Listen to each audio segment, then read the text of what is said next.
on in. We're live. Welcome to another episode of Salisbury Anarchy. Year is 502. This is our first full year of episode of 502. We're gonna meet the players, and then we'll talk a little bit about what we're doing today. Let's start with Thomas on the left. Hello, my name is Thomas, and I'll be playing Sir Edrich of Winterbourne, Stoke, Marshal of Salisbury. Excellent. And next with the upgraded art, we got Mark.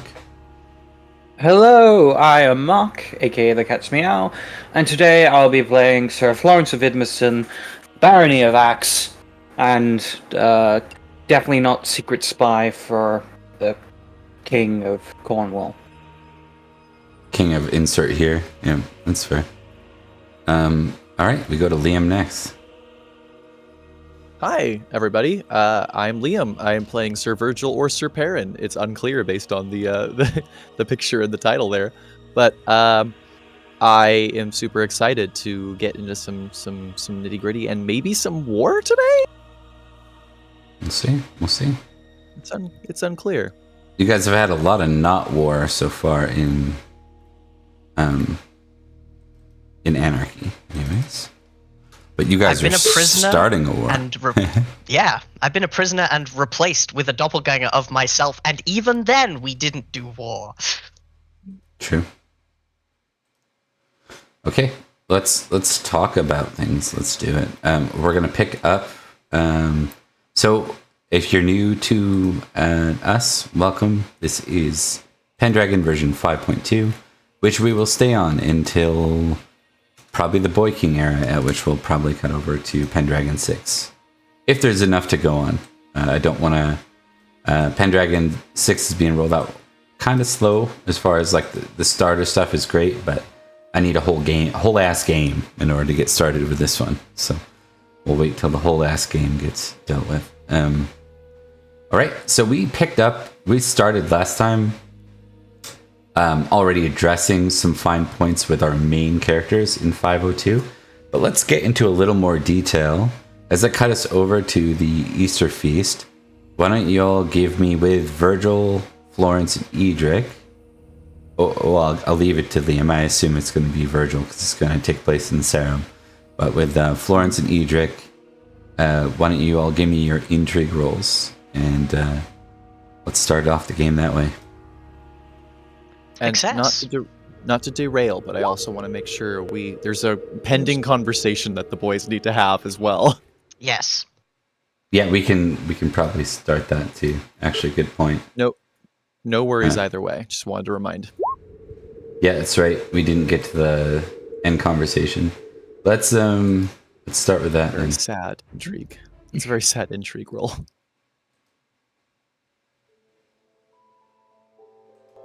Do you guys want to do a flashback for it to like just as they were leaving camp? Because I don't think anybody's addressed it since they were leaving Lord Alabaster's castle.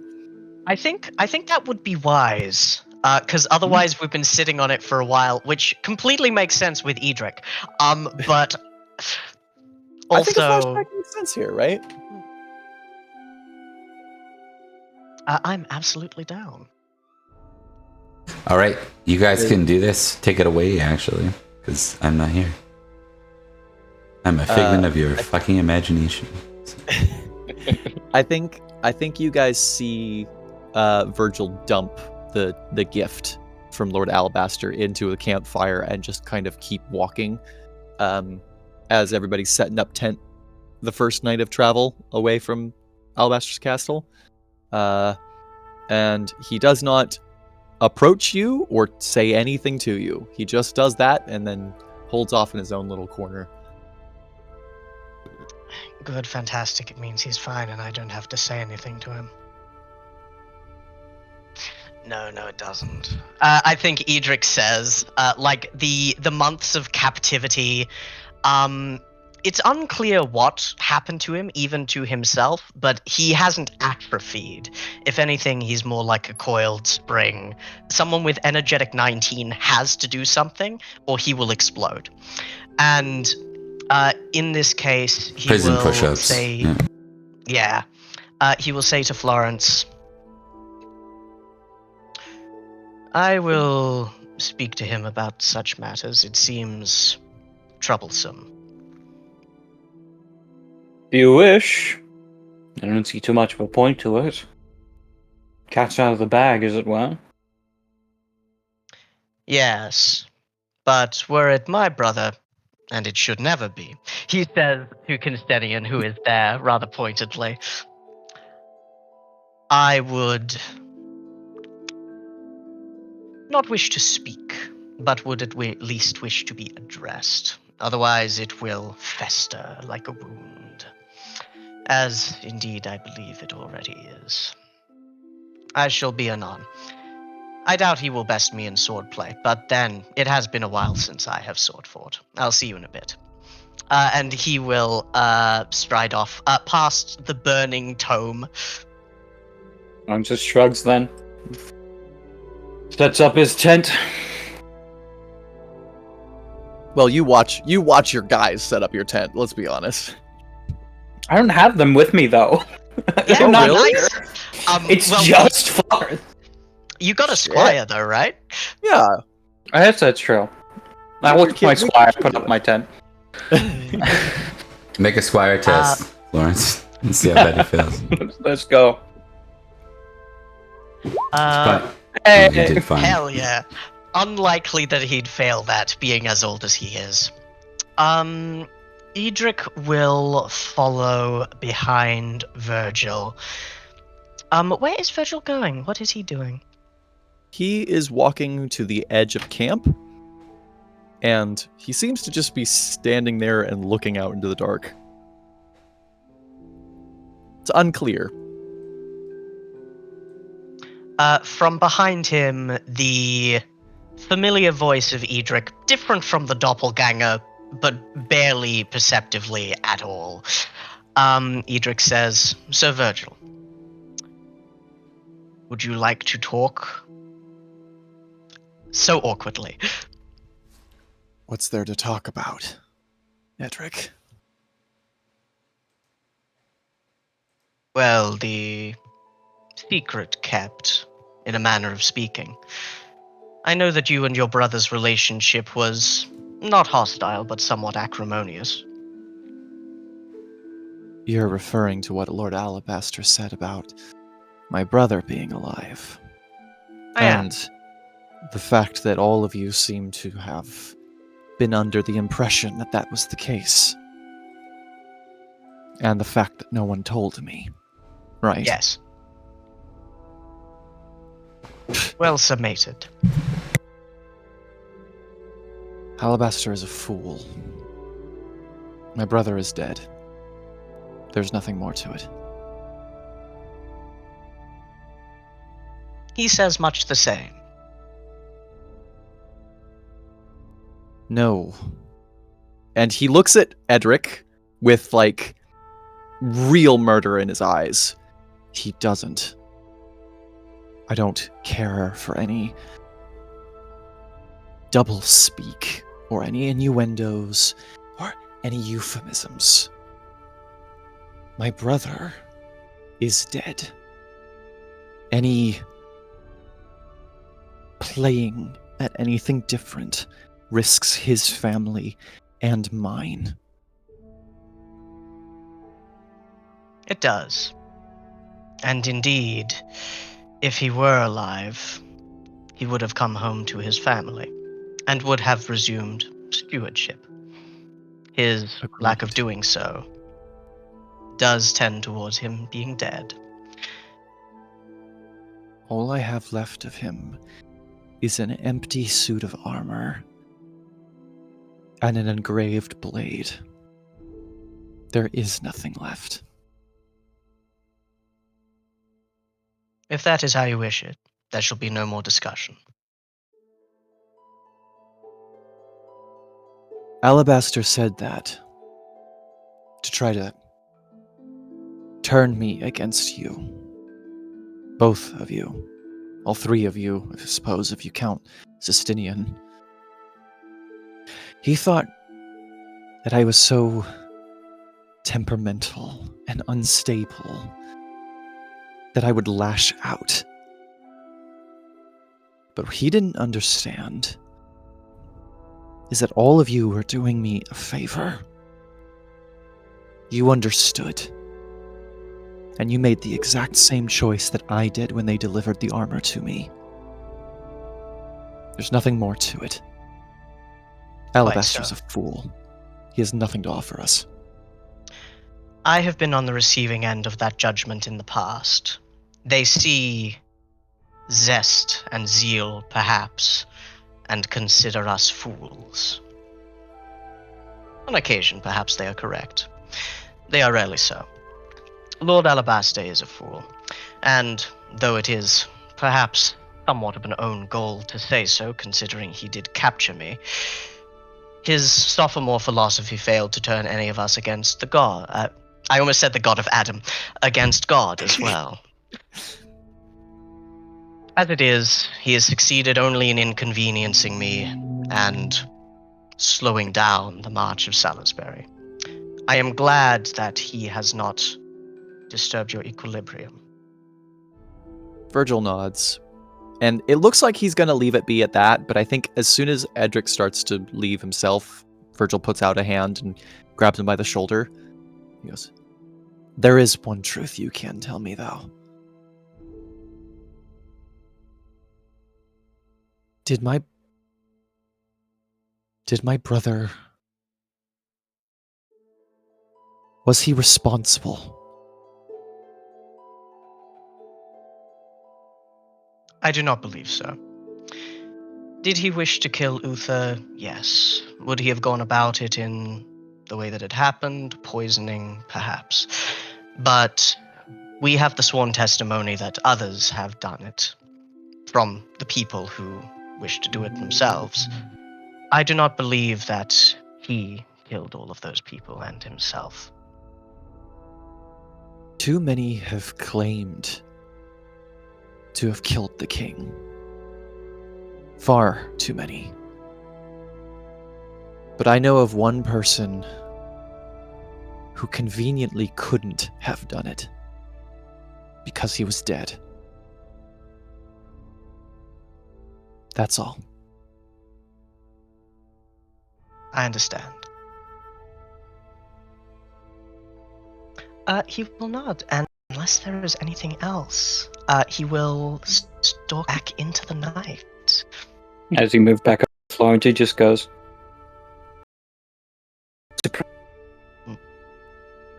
I did not believe that he would be overly hostile about it. Like I said, their relationship was not perfect.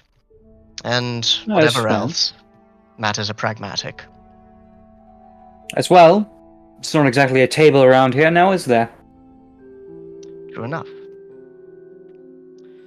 That said, there was a moment where I was walking away and he grabbed me by the shoulder, and I did expect, perhaps, to be pile-driven once again. But the soil is softer than a castle floor.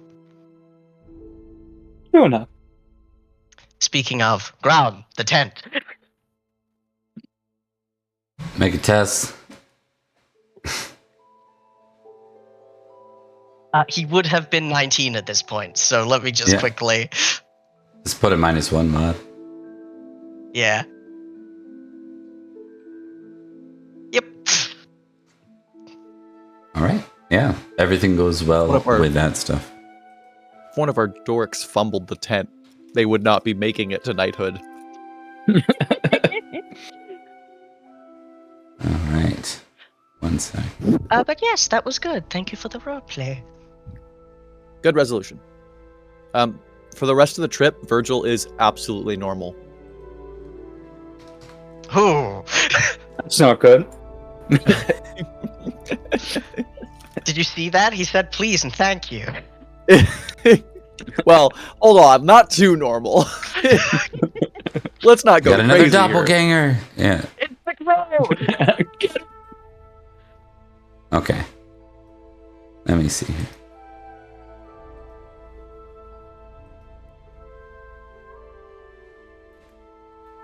All right.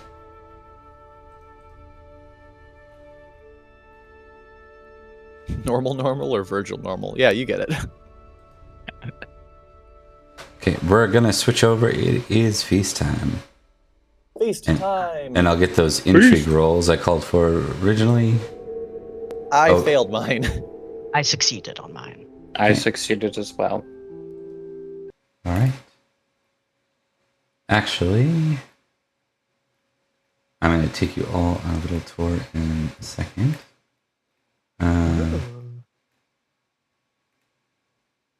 We're going to cut over to the banquet music anyways. Okay. So let's take a little quick tour of the realm here. For those that passed intrigue, you are aware of the following with your character. You might already know this is the case, but we'll go from there.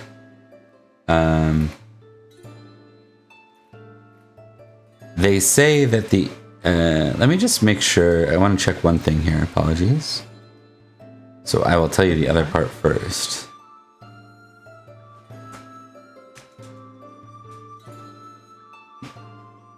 I'm gonna quickly see if someone's at the door. I'll be right back. They weren't.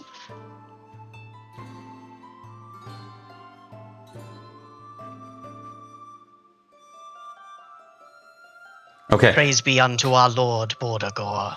So I think the news that everyone hears, including Virgil, is that the Angles kind of did a blitz through the southwest of their borders over the fall, and they not only conquered land in northern Essex, but they managed to conquer portions of Huntland and portions of Heartland.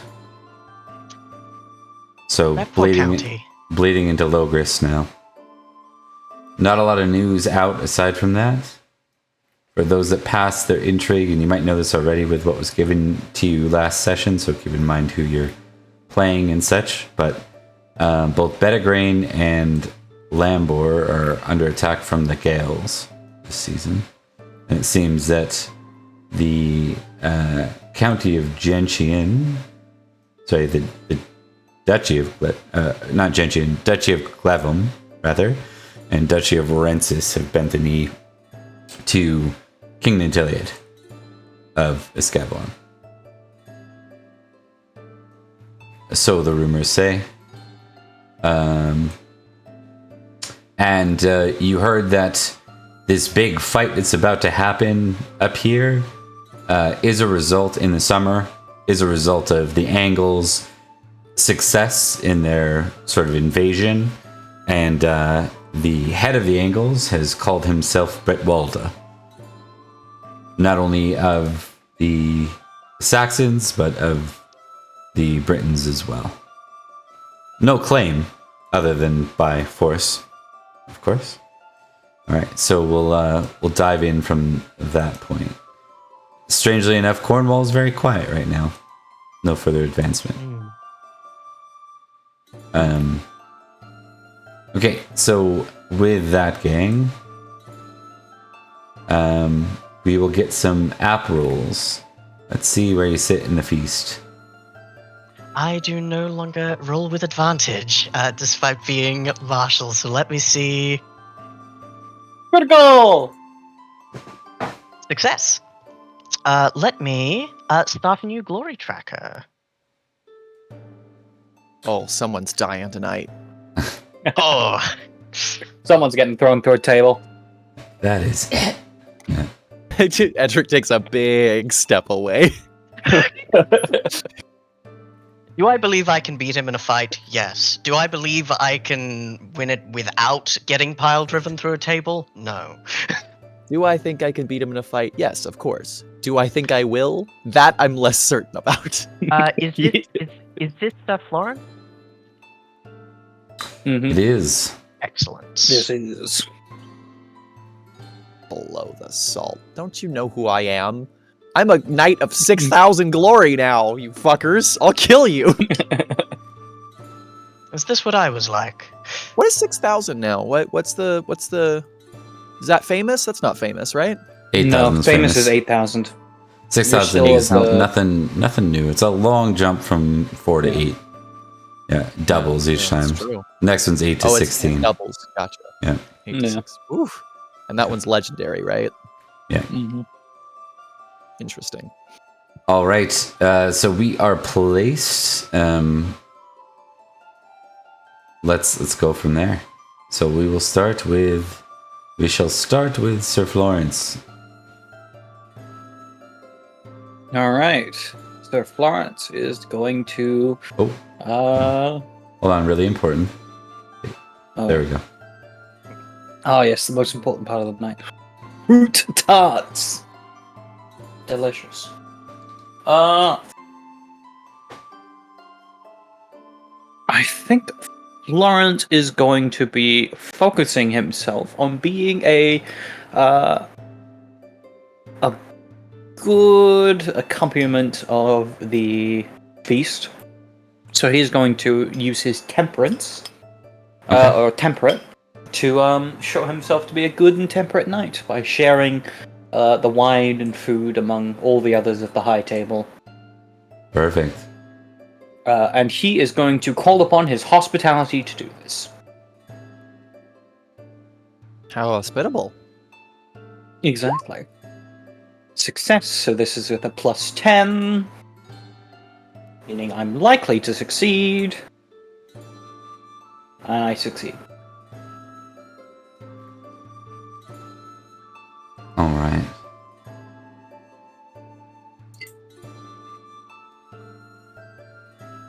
And I believe I get a tick to temperance. You do. Now we're going to talk about the situation at the head table because it's particularly interesting this year.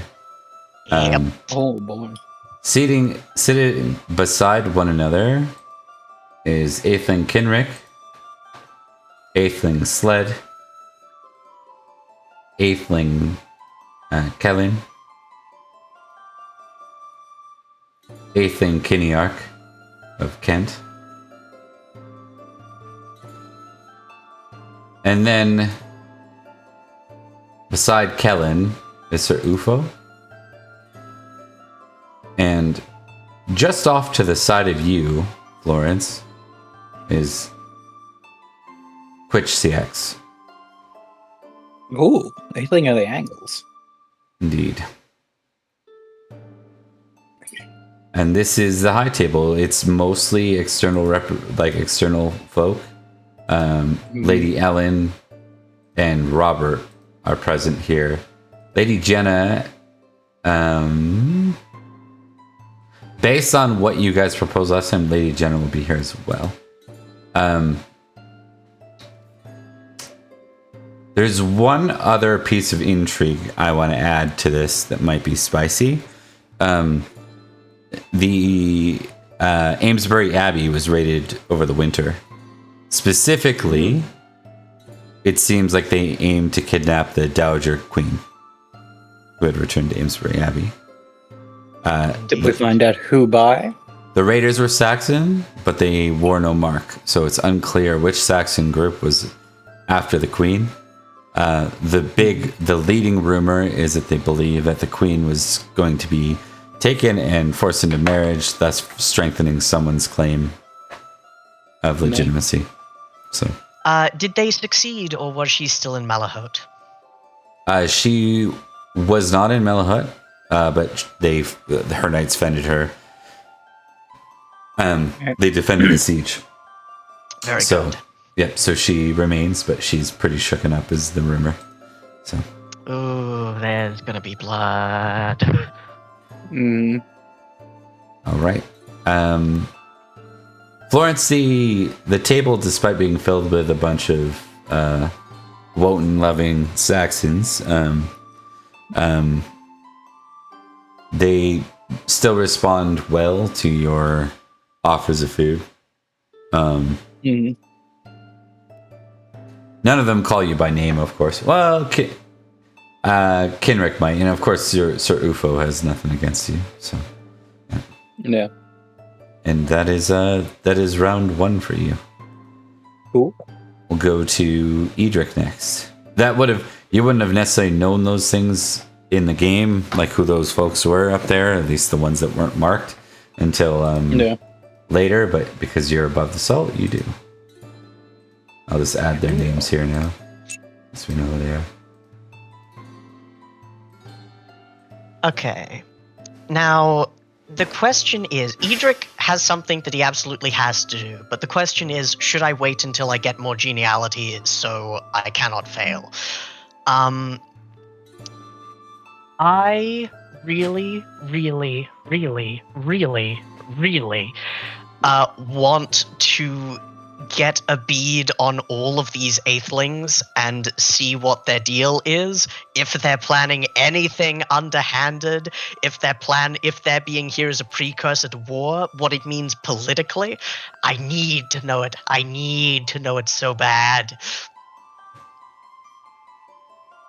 So, with that in mind, I think Edrich will do his best, as casually as possible, simply bide his time from his position near the salt, not right next to them, but close enough that he can presumably glean some things. He would like to eavesdrop on some of the conversations, using perhaps his limited knowledge of the Saxon tongue. From this far away, it would be very difficult. Would I be able to get closer in a skullduggerous way? I think it would require you to make another reason to go above the salt this round, and then next round you could stay there, linger on, and eavesdrop. But you would need an alternate. I would like to approach Lady Ellen. Okay. To speak about the thing that I had planned to speak with her before, which is the early knighting of my squire, who is, 1 year away. It's fine at this point. Okay, I will require a courtesy test in this case. Oh no!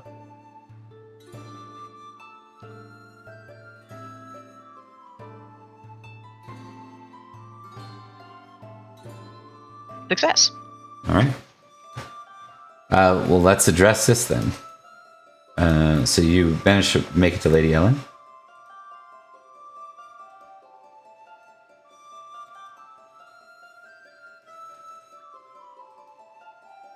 She has a look as you approach, like, uh-oh, as there's many Saxons up here and Edrich, but she nods and smiles. Ah, Sir Edrich. I hope you're enjoying the feast. Lady Ellen, I certainly am. Very interesting air about it, and I'm looking forward to seeing what can come of it. I trust you are as well? Yes, indeed. Quite so.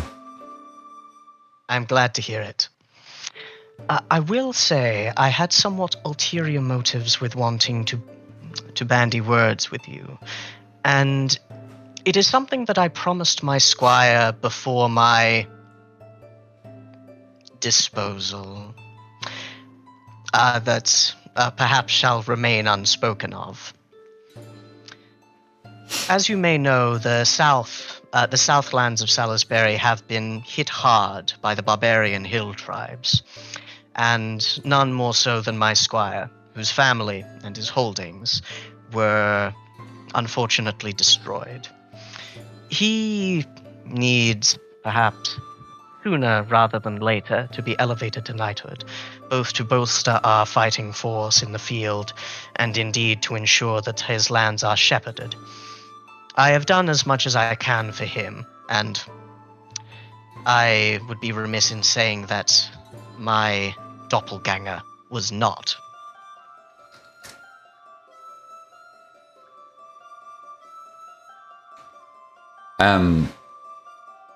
Sorry, 1 second. My eyes went blurry. There we go. That's all right. It's not a good sign. Maybe I need some water. I'll take it incredibly personally. Pretty fucked up of you, Bob. Not like that. We won't forgive you.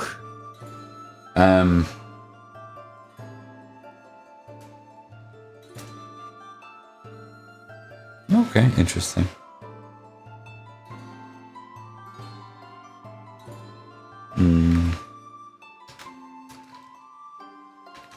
If it impacts the decision-making process at all, he is a boy. He is a man of 20 now, only a year away. But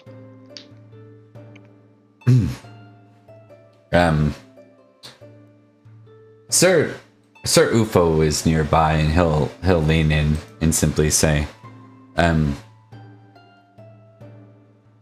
Lady Ellen, if I may, I couldn't help but overhear this topic, and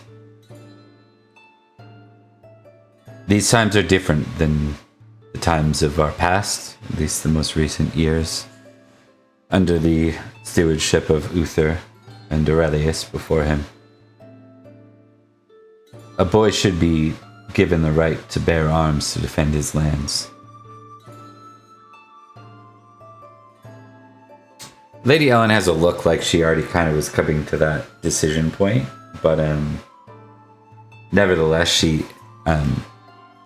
nods and says, yes, of course. You both speak of bravery and valor. Edrich, you speak of the value of raising knights for our army. Which is it? Is he to bolster our army, or quest out against these barbarian hillmen? For what purpose do we raise this squire? as a knight, he serves his lord, and he will serve Salisbury to the best of his ability. He will protect his land, but I have instilled within him, at least I should hope, certain virtues. His purpose for being raised to knighthood is to protect his land, to continue his family, and to serve you and your son. That does include defending it from the hill tribes. She leans forward. Kind of, this is the one thing, like, and I don't know if I've expressed, but this is the one thing Ellen actually doesn't like about Edrich. So she leans in, she says, Sir Edrich, I acknowledge your valor and your eagerness to solve everything. I ask you for a priority, not for a list of things. Which of the two do we raise him for? Is he to join the army north? Or sorry, she won't say that with Uther right there. She'll say, is she? Oh, yeah. What we're going to have her do, let's see. Maybe she fucks up there. Let's see if she slips her tongue on accident here.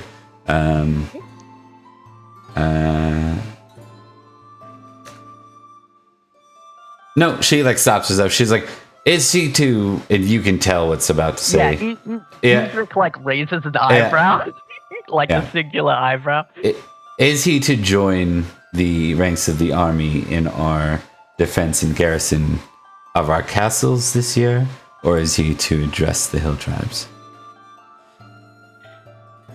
I would personally recommend he address the hill tribes. Okay. You can tell like her demeanor is a little bit short. She's very on nerve compared to normal. With all these Saxons here. She's in the same table as a bunch of Saxon and Anglish conquerors. She nods and she turns to Robert, and she says, "It is, of course, Robert's choice. In the end." And Robert kind of hesitates and he says, But what if we send him to death because he's not ready?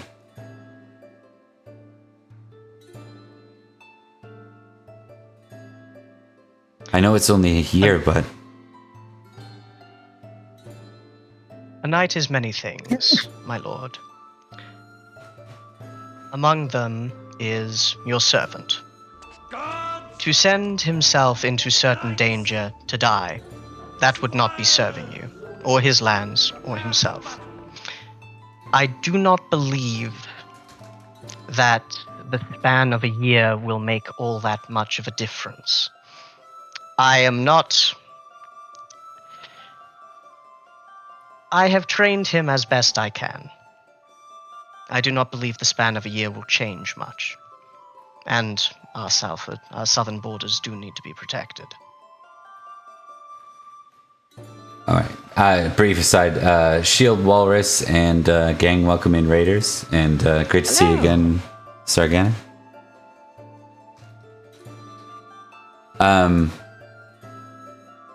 Okay, maybe I'll just get you to test something. You have to Absolutely. maybe suggest like what would this be? I'm gonna suggest it's just merely a prudence roll in this case, and you have to score higher than what Robert did, which is not very high. He passed with 3 to convince him. My prudent is 10, so we'll see how it goes. You can add your 2 geniality because... Oh, never mind. We won't even bother. Oh, Yeah, I'm glad I didn't. I think that's enough. Robert will just nod and say... So this won't count towards like your geniality or anything, but it will count to your goal. He says, You're 10 reckless? With Edrich? Yeah. Edrich is not reckless. Edrich knows very much what he's capable of, and he doesn't overestimate himself. Listen, I'm not saying he's a famously reckless, but I'm surprised to see 10. That's what I'm saying. If it helps, he's valorous 18. No, that part's fine. It's the go it in 1 versus 100 if he wants to. That screams reckless, not valorous. He's very good at sorting. I'll be right back. Okay. Anyways, that will go forward for Robert. I'm just gonna go grab a can of soda water here to see if I can fix whatever's going on with my blurriness. Liam, if you want to announce what you want to do at this point, I can still hear you. So feel free to let me know. I'm just gonna be drawing cards. I think Virgil. Okay, go for he's it. ready for war. He's excited for war. No better place for it. He ain't paying for peace, but he's ready for war. Serving girl flirts. No, she's back. She's fucking back. Every time. She's back. Time. You've got a serving girl flirt and a chance encounter. It's perfect. This sucks. It's actually twins. Dun, dun, dun. No. One's highborn, one's a servant. Virgil's a quadruplet. He can't handle this. Okay, cool. So, if I succeed on a chance encounter, I get an appropriate passion skill, trait, passion, or skill check. Keep it as long as I keep it. I gain 1 geniality. That would put me back up near the salt, essentially. More food or serving girl flirts. I feel like the most interesting of these is a serving girl flirts, right? Mm-hmm. More food is very dull. Was the last one at Sarum? I think so. It was Christmas feast with because of our boys were knighted, or my boy was knighted. Yeah. All right. Was it a serving girl? It was, wasn't it? It was a serving girl, yeah. Yeah. Oh no. This sucks. All right, what am I rolling here? Flirting. Now my eyes are going blurry. You transferred it to me, Bob. Right. Serving girl flirts. Virgil will live long enough to see yourself become Florence. All right, we're doing good. It's like everything becomes a crab, except everything becomes a Florence. Yeah, you either become Florence or you become an Edward. Florence is the end of knightly evolution. You might not look like you might not like it, but this is what peak knighthood looks like. A failure just kind of means nothing happens other than she flirts. What does this look like for Virgil? I think it's a similar thing where, like, I think the entirety of his time preparing for war he finally got this girl out of his head, and then while he's here, she approaches him again while he's talking about, like, maybe even while he's telling a story about like decapitating someone, right? He's like, oh, I couldn't get the blood off of my face for a day and a half. And she just comes up and she's like, starts flirting with him then. And I think he just shuts down, like, straight up. I think she, like, might even ask him a question, and he just, like, and that's it. Like, Okay. No fumble means I'm not gonna trigger any sort of weird, awkward consequence. Let's just leave it at that. You know what we will trigger though? I think that card coming up again. I think I'm gonna get you to test either lustful or chase versus lustful. I'll leave it to you which of the ways you want to do. I'm gonna do both. Why not? Okay. Oh, Okay. What does a fumble on lustful mean? What I think it means, if I may, Bob, if I may pitch something, I think it means that he recognizes that he does. I think he finally recognizes that he does indeed want to sleep with this woman, and he does not handle that revelation well, and decides to completely, like, avoid her for the rest of the party. yeah. Roll me a d6. Oh God. Okay. I think what did we say? Orale or Orel? Yeah. Orel. Oriel, I think. Oriel. Yeah. Mm-hmm. I think love you have Oriels. you have a fear of 2, so your valor is -2 when she's around. Yeah. That's like you don't know what to do with her, so it kind of terrifies you because that absolutely fits. Yeah. Virgils want me. Virgils also fear me. Virgils want me. Virgils fear me. My relationship with Virgil is too complex to be neatly summarized on a hat. So he's got, this is so fucked up. So he's got a love 16 for his wife. First woman he's ever loved. And that is including his first wife. Then he's got a more with her for 10. And now he's got a directed trait of cowardly her too. So yeah. He's living the fucking life, isn't he? And you know what? I think your amour will go up by that too as well. It's like that acknowledgement that you're like actually do. Yeah, he's want to be with her. Yeah. He's kind of lost in the sauce here. Yeah. All right. At the beginning of this round, there is someone that's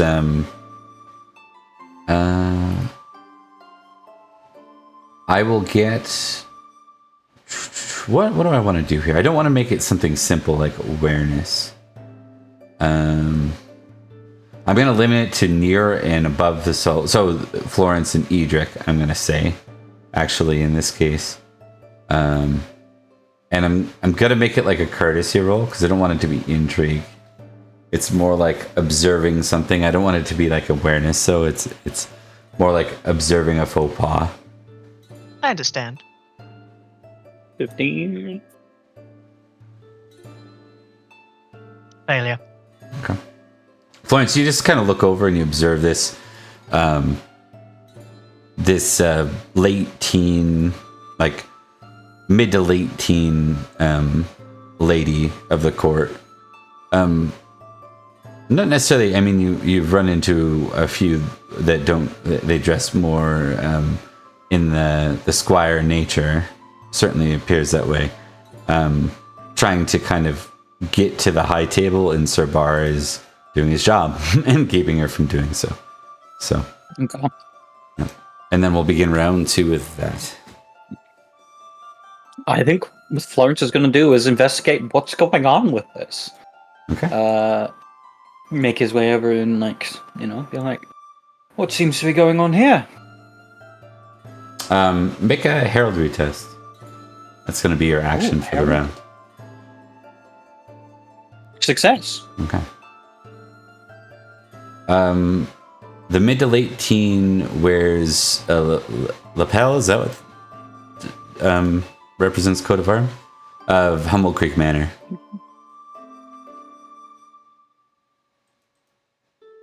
Bar looks over to you and says, "Oh, this fool here," he calls her, is trying to think she could just walk up and talk to the Countess. And that Florence are gonna look and go, "Are you by any chance a lady of Humble Creek Manor?" I don't consider myself a lady, but yes, I'm from Humble Creek. What business do you have with the Countess?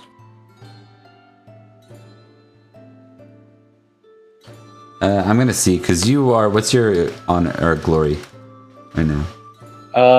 Glory is currently 9,294. It makes you a little more known.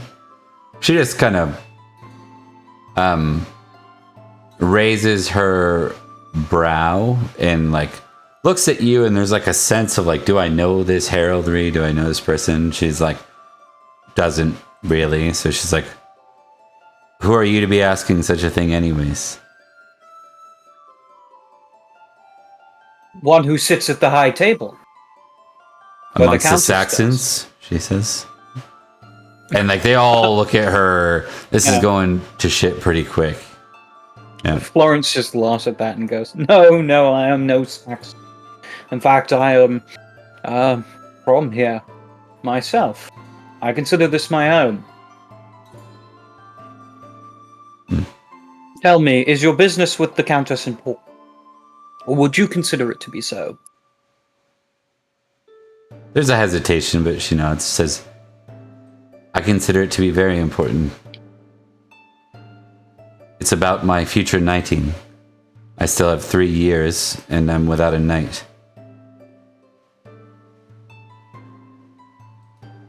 I think then Florence goes, well, then that won't do at all. Come, my dear. Let us speak to the Countess. Okay. We'll kind of resolve that at the end of the round. That'll be like what happens at the end. So we'll give you 3 more. Geniality.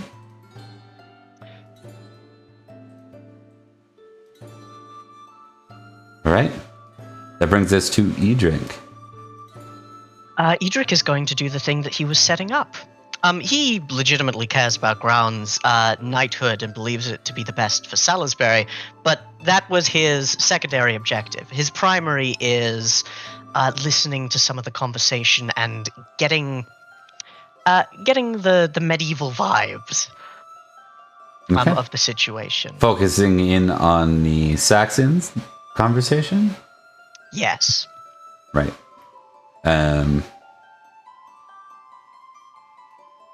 Why don't you go ahead and roll awareness for this one? Absolutely. I am going to, with your permission, activate a passion. With the understanding that if I fumble, this one won't send me into madness, because this is hospitality. Yeah, of course. Absolutely. Success. Okay, +5 you get. Absolutely. Critical. Okay. Very good, I had that. Now make an intrigue roll without the geniality. Do I get the the passion buff? I'll give you the impassion. This is just to not look like, okay, you're doing a good enough job not looking like you're eavesdropping, right? But someone else can test your intrigue if it's, if they get suspicious enough. Indeed. You can tell that the 4 Saxon Aethelings that are here appear to be united against this Aetheling Quitchiax. This Aetheling. The angles. There he is. So the four of them That's a good sign. seem to be leaning in and talking to one another. They seem to be really surprised he's here. And frustrated that he's here. And I think Sled's the most angry of them all because his father's lands have been narrowed recently because of this. So he's Sled's generally an angry guy. Yeah. He's like, I should murder him right here. And then Kellen beside him says, do not breach the laws of hospitality. Will not end well for you. So like they're definitely all sitting there. Very clearly, whether you consider a good thing or a bad thing, it seems like some of these Saxons are uniting, at least temporarily. Yes. It's a good thing when they're not uniting against us and are instead uniting against a separate invader. But we'll see how it goes. For Atheling Quitchthix to be confident enough to come here speaks to something else. But yes. Okay. Thank you kindly. That is good to know. All right. And because no, we're gonna keep that one off. So that'll be. Wait, you created on awareness, so didn't you? I did. Okay, there you go. Okay, that is the end of, or not the end of round 2, the end of your round 2. We'll go to Virgil next. Liam, your go. Hello. I'm liking anything that gets me out of this feast now, I think. There are I'm gonna cards do for cards that. again. How many rounds are we doing? 3 total. 3. This is the second. 3? Okay. I'm gonna do one more feast deck, and then I'm coming for those Aethelings, I think. Oh. Okay, a host card. Ooh. Interesting. The host comes by and speaks with you about a topic dear to your heart. Choose your strongest passion. Well, funny you mentioned that. Is it Watch me fumble my honor now that I've gotten it back up to 19 and Liam. lose another honor after Oh my all. god. Are you ready? Oh, thank My God. God. Yay. Was it Jenna that was seeming to interact pretty positively with Virgil in the past?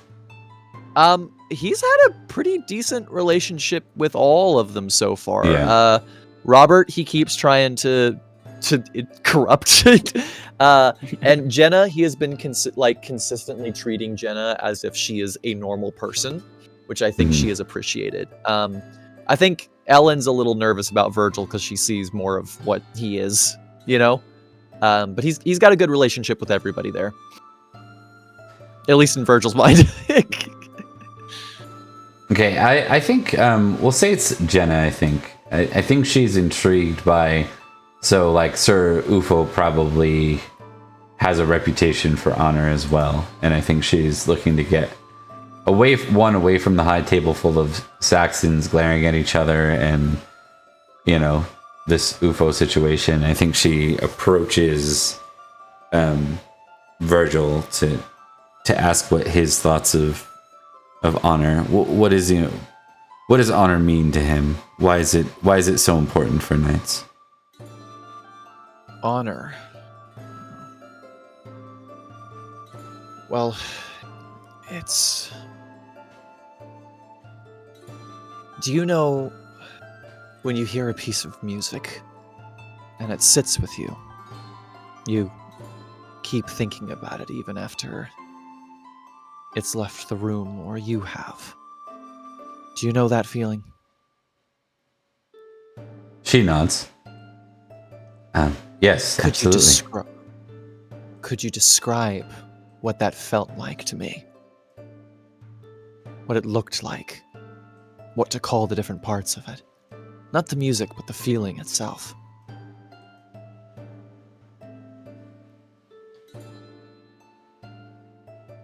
She kind of thinks for a bit. I suppose it's difficult. without an example. But you know it when you feel it, don't you? She nods. I think a great deal of us are brought into this world with an inherent understanding of what feels right and what feels wrong. There are actions that are selfless, actions that are selfish, actions that are brave and fearless, and some that are cowardly. But I believe in my heart that some people are born with a strong sense of honor, and that honor guides them, like any feeling would, to know what's right and what's wrong. When to take a moment to sacrifice the greater good for yourself, and when it's important to sacrifice yourself for the greater good.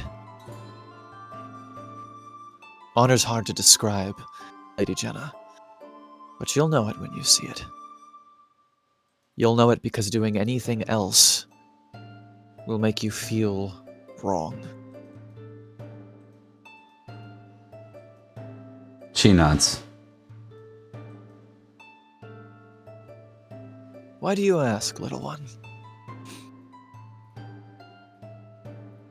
She shakes her head and says, "You see who's at the high table, yes?" Aye.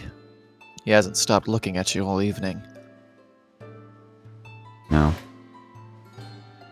But I'm certain if any of the Aethelings were asked about honor, or Sir Florence even,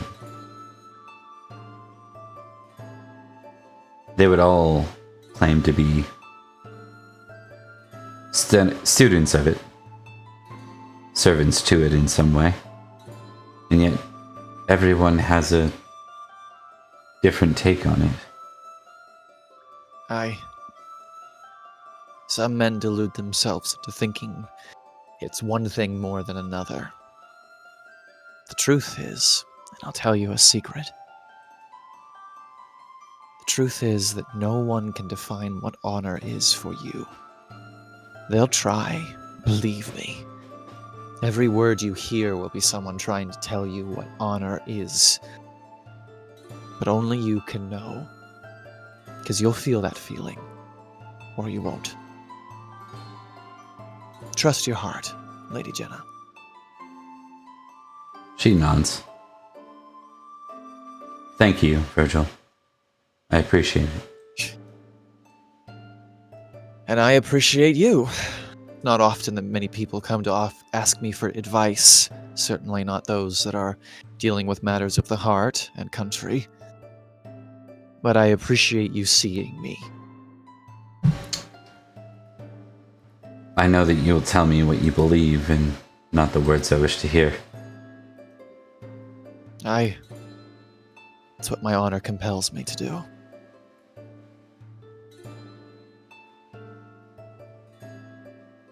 Okay. And then I chokeslam her through a table. RKO out of nowhere. RKO! Okay, so at the end of the round, just before we jump into round 3, we're gonna have this scene go off with Florence leading the squire from Humble Creek Manor to the Countess. The Countess turns and looks to Florence and sees the squire beside him. She raises a brow and smiles. Sir Florence, how can I help you? Well, as it just so happened, Your Grace, this dear... And then he pauses for a moment and goes, Squire wishes to make a request of the court. It seems she is without a knight. Seems that way. She looks over to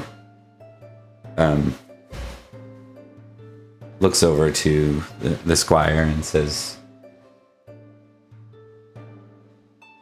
I presume that you've been squired up till this point, or else you would not be requesting one?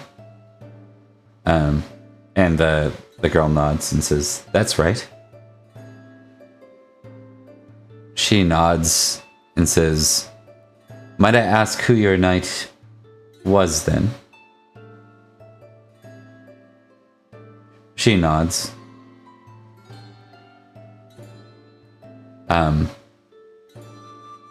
And she says, he was my grandfather.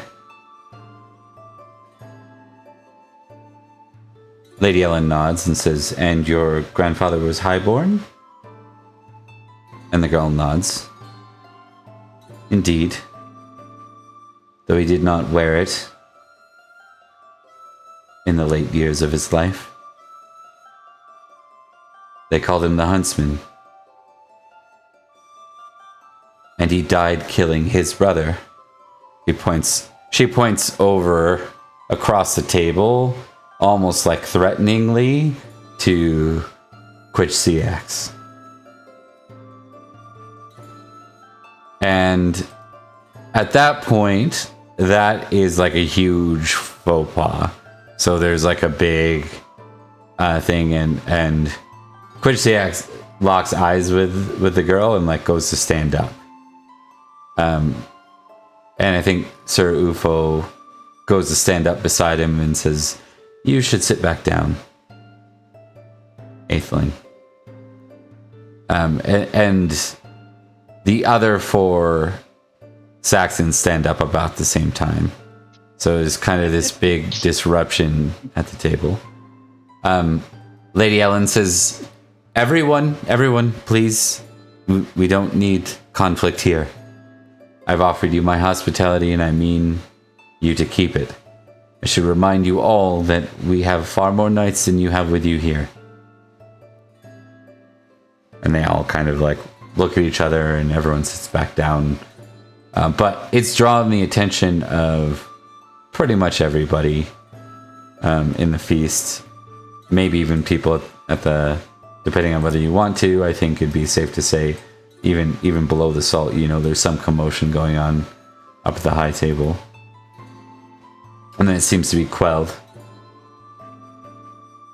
And Lady Ellen nods and says,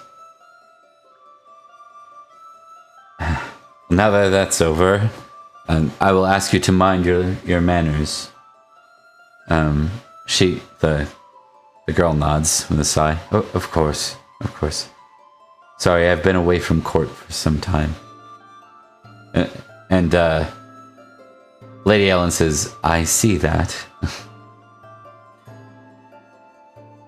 Why here? Why Salisbury? Why come here looking for a knight?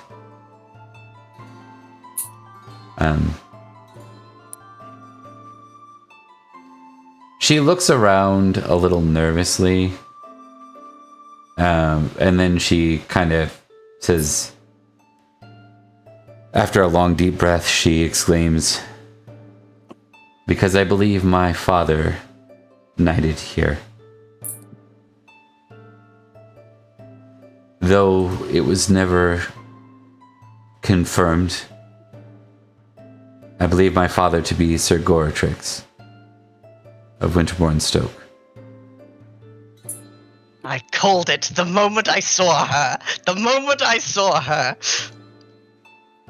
I think with that, Florence just kind of exclaimed, as he's kind of listening in, goes, King's Giant. Wow.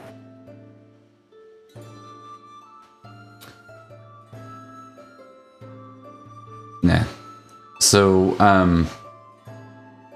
at that point, she says, because that would be my father's line, that would tie me to Salisbury. And given Huntland is no more, I don't know the fate of my mother or the rest of Humble Creek Manor. I was in service with my grandfather when he died. What I understand is that Huntland and Heartland have both been taken by the Angles. I wish to serve and learn so that I might fight the Saxons myself. And with that, she looks across the table at all of them.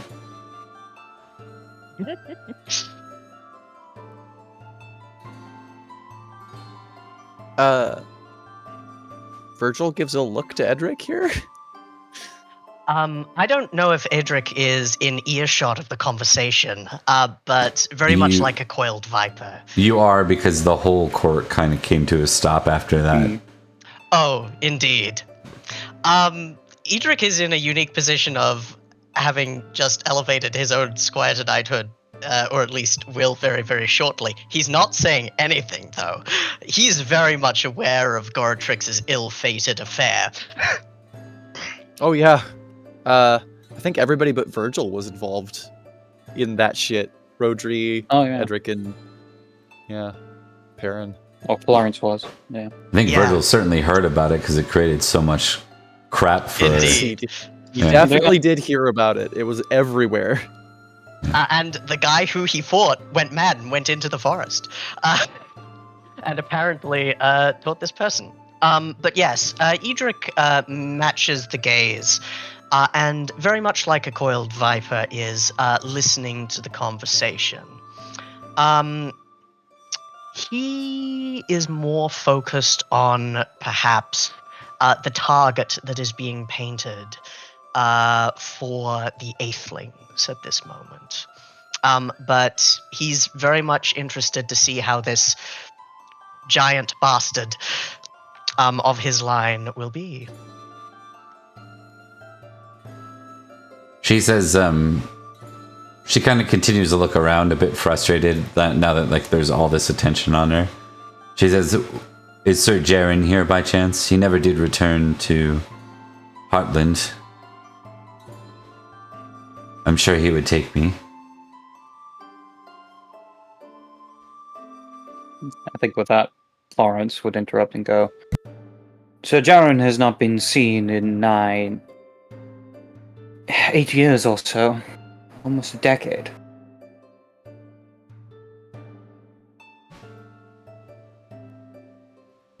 She nods.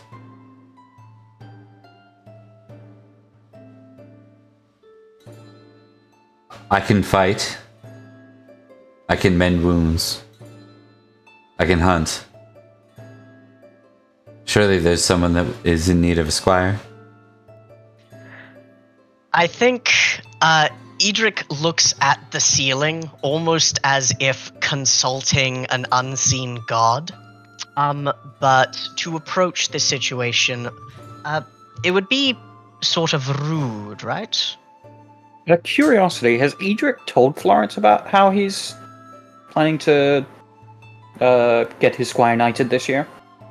I'm almost certain that it was part of an unbroken, muttering to himself as he was coming back with you after getting rescued. Okay. It's like, there are many things that must be taken care of. The first, to ensure you are knighted. I would think in also that say. case- Oh, go yeah. on. So no, go first, Mark. I was going to say, in that course, Florence would probably speak up. Probably a way that the Countess would not be too appreciative of, but would say, if I recall correctly, was it not that Sir Edrich was planning to knight his squire this year?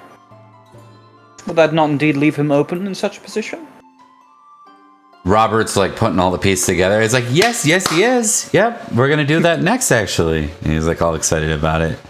And then he kind of like people look at him and he's like, right, I have to behave not like I'm 10 years I'm old. the Lord. Yeah, and he kind of relaxes. But it's almost like he's watching, a fairy tale here. So he's like right in. Yeah. Just to exclaim just to point out the change in character there, he loves fairy tales. So, Mm-hmm. That's a shame. yeah. We hate him personally. We'll have to beat it out of him. He'll learn. He'll learn. Next time his child gets replaced with some kind of changeling, he'll get on board. But yes, as Robert says that, is there a reaction from the Countess? I think Edrich will stand and walk over, though not announce his presence. What was the question specifically there, Thomas? What were you asking? Oh, I wasn't asking. I was saying that he was making his way over, though listening to the reply of the Countess. Now that it was confirmed by Robert that Edrich will soon be without Squire. Lady Ellen does nod. Says, I suppose it can be arranged. What say you, Sir Edrich? Edrich steps out of the crowd, looking at the thus far unnamed Squire, kind of taking her measure, and will say, I have no objections, if you do not. I am Sir Edrich of Winterbourne Stoke. If what you believe is true, then you are my blood. She nods. Let's see. What's your glory? 8? Yes. 9, actually. Like 9,000? Okay. Yep, 9,045. She nods. She's That's, like... It's 9 glory. I've heard of you.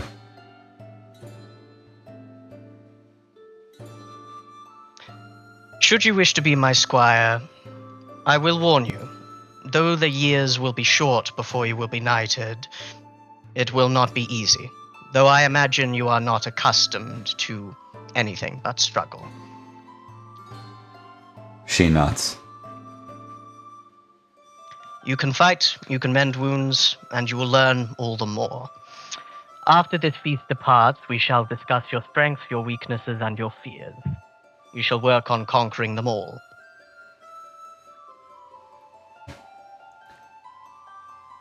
I have no fears, Sir Edrich. I am glad to hear it.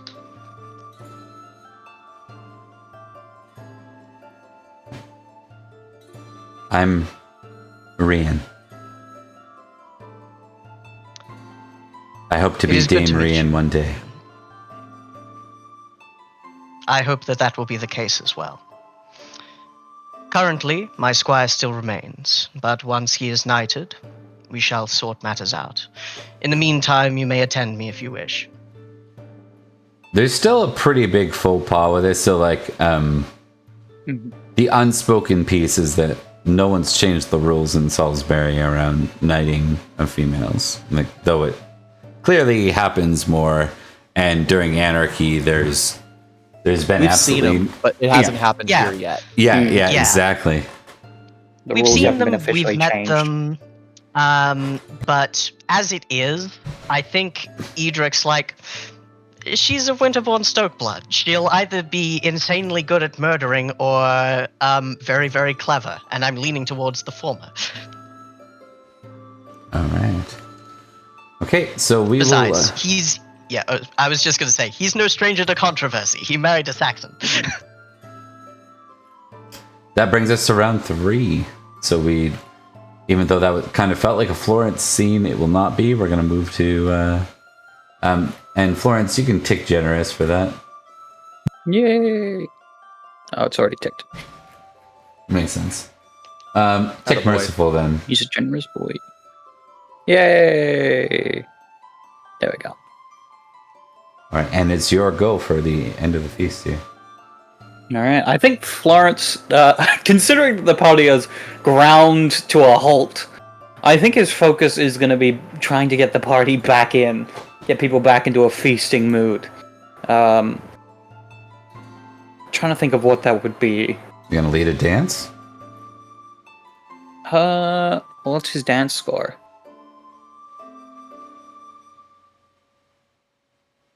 Yes, he'll lead a dance. Okay. Sounds good. All right, so we've been playing around with like dance stuff in other games. If anyone wants to participate, what we do is end up squaring you up with like 3 different like guests, and you can choose who you square up with. If you succeed at your dance score, you have some influence over targeting at least one of them. The others will be random. It also puts some extra ladies on the table. We haven't really talked too much. We haven't really added much to the ladies department these days, so that could be interesting. So Florence, you're going to partake in the dance. I guess Edrich and Virgil, are you planning to join in? Let me see here. I have 2 things I want to check.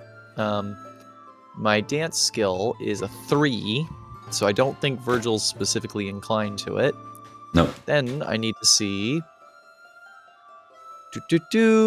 Cowardly +2.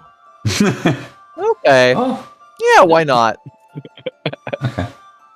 I mean, she's not highborn, so she won't be dancing, right? Gets you away from her, potentially. But she might witness me dancing, and I'm not sure. Yeah. I think that's what that was for. But he's all right. He's still an idiot. Let's go. Yeah. Well, it's all good. Don't. It should have been. Sorry, I jumped the gun a little bit there. Yeah. Edrich will dance, but he will dance with his wife. Yeah. I want to make sure no one's famously indulgent or temperate, right? No. Not famously so, no. Okay. You have to remember there's certain actions in Book of Feasts where when you're something, it's like it has to be the first action you take in a feast, right? Indulgence, one of those. I know that. You must succeed at a temperate roll to attempt any activity other than indulge on the first round if you have a indulge 16. Likewise, characters with lustful 16 or greater must succeed at a chase roll to do anything other than flirt for the first round. So Yeah. I just want to keep track of that now that you guys are moving. Your traits are moving a bit more. So. All right. Okay, so I'm not going to count that, Virgil, just because it'll be fun. Make sure you all add your geniality, and if you're choosing to partake in the dance, go ahead and roll your dance now. And we get to add our geniality? Get to add your geniality, yeah. Yes. Okay. Well, I still fail. I also re-roll though. Oh, okay. It was so close. Very nice. I hate it when it's 1 off a crit, but at least it was a success. It could be worse. It could be the other direction. Hey! Good on Okay. you. Hey. Are you watching me, lady? Don't stop, please. Don't perceive me. Okay, so Virgil and Florence. Let's start with Florence. We'll go through the rounds of the dancing. Florence, is there anyone in particular that you want to dance with? Yes, Florence is going to make the controversial decision, and he's going to ask the Countess to dance. Okay. Yeah, it makes sense. I think it's more, because you're leading the dance, right? So, yep, Yeah. that will happen. Okay. Is it? I imagine you've probably talked to her enough, but is there anything in particular while you're dancing that you want to discuss with her? I think he wants to essentially convey that he plans to stay in Salisbury for the next couple years. That he feels like he's forgotten the feelings of his home, so he wants to reconnect and re-engage on that, kind of assuring his loyalty in that aspect. Okay. I want you And maybe to a bit of playful flirting, but that's about it. I want you to make an intrigue roll without the geniality. Alright. Success. With an 8. Okay. Ooh, nice. She- Yeah, she'll nod and smile and say, I'm very glad to hear that, Sir Florence.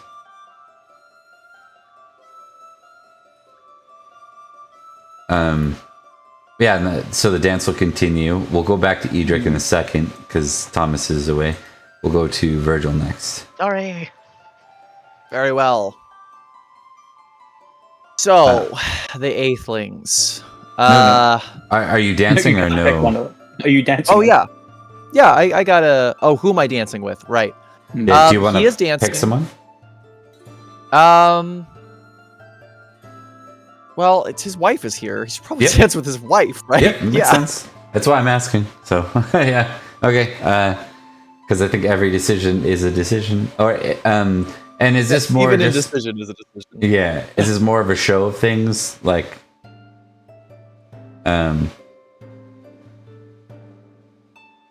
anything in particular, I guess, zooming in, because we haven't really seen Virgil and Lilo together. Is there... What do you think they're... Like, if we zoom in on them briefly, what does that look like? That's an excellent question. I don't know if she's a good dancer, but I definitely think, like, if they've tried dancing before, Virgil's usually got 2 left feet, and weirdly tonight, he's kind of pulling it off. Mm-hmm. And I think she notices that he's really nervous, which is rare for him. Okay. I like that. She'll say... I think she's the type to call it out. She says, "You seem nervous, Virgil, if I'm not mistaken. I'm not sure I've ever seen you nervous." I just, a lot of aethelings in the room, I suppose. And there's a girl that keeps talking to me, and I don't know what she wants. All right, hold on. Now, was it she or Perin's wife who was famously vengeful and like dagger It was 27? Perrin's wife. It's Bronwyn. Yeah. Bronwyn was that one. And every day I think Virgil sits so that his back is away from her. Let's see here. Just gonna check and see if Lilo is famous for anything. What are you checking to see if she's famous for, Bob? Selfish, vengeful, Deceitful. deceitful. I don't know about that. Murdery. Murdery. Distaff bracket Cruel. poison.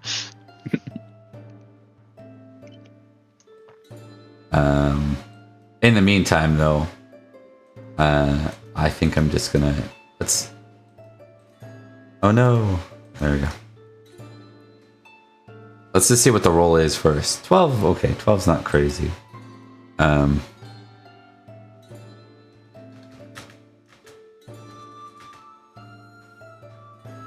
It's gonna be one of the latest Lilos, I'm thinking.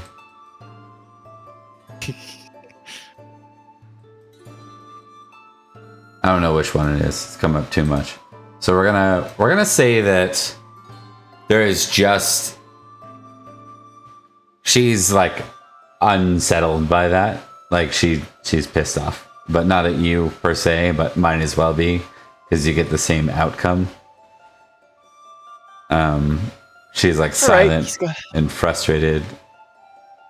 He's just had a talk with Lady Jenna about how sometimes doing the honorable thing is doing the thing that's not good for you specifically. She'll ask one question. She'll ask if she's highborn. No, I don't think so. No, she serves drinks. Oh, okay, yeah, her eyes just go around the room, but she doesn't completely break the dance or anything. It's an interesting point. I think it's fun. So they'll need to talk about it again. Yeah. Stop her wife from murdering some servant. Who was her father again? It was Lycus, wasn't it? Lilo's father? I believe so. Yeah, I believe so. Should be fine. The wolf wasn't that brutal, was he? Yeah, I'm sure the wolf wasn't that. Yeah, whatever you just were about to say. We'll go back to Edrich. Edrich, is there anyone in particular that you're choosing? Oh, right, you failed, didn't you? You did fail your dancing. I did fail with my dance. I will still want to dance with my wife, who is probably not great at dancing as well. But I want to spend more time with her. You try, but someone cuts in. And you're left with Lady Gaynor of Sarum. So why do you look so suspicious? Good evening. No, that was Edric's like face throughout the dance. Yeah. Yep, that makes sense. Cool. He's incredibly cruel. Yeah. That's why she wants to know you. She wants to know Edrich. The reports about me are greatly exaggerated, and I would know who said them. All right. I don't think she'll add too much to that. I think she's curious to know you more, which you can take as you will. I will prepare a biography. All right, we're gonna continue on here. Indeed. That is a successful dance from Florence, which gives stuff. I think that's another 3 glory, right? Geniality, but yes. Geniality, yeah. Yeah. So 3 from Florence. That'll be 1 for Virgil and 1 for Edrich for the round.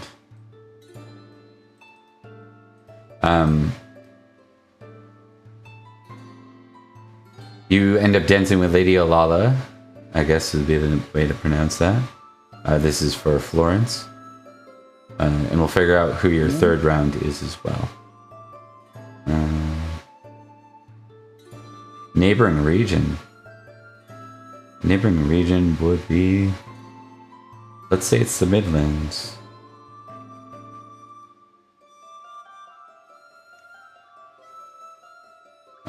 Cortani...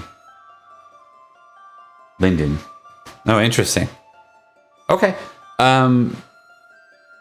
You find out from Lady Olala that that Duke Corneus, Florence, is planning to muster his army this year.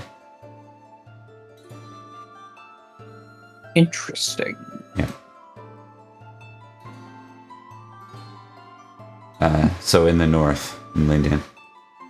Then we're gonna go and see back to Edrich. Jane Wenna. Why do they know so much about fairies? What's going on? Same region. Why don't you were kidnapped by a fairy? Yeah. Is that true? Lady Jane I Wenna. love the idea. What? Go ahead. I love the idea of like 2 characters having a conversation about fairies, and she just walks by and goes, "No, that's not how it works," and then leaves. Like, no. You find out Lady Jane Wenna is from the county of, or from the kingdom of Summerland, as it were. Indeed. I've heard many strange rumors of things that go on there. Knights that wear the banners of the kingdom of Summerland and take land and kidnap people, but claim no responsibility. It's weird. It sounds a lot like many of the knights I've met. Perhaps so.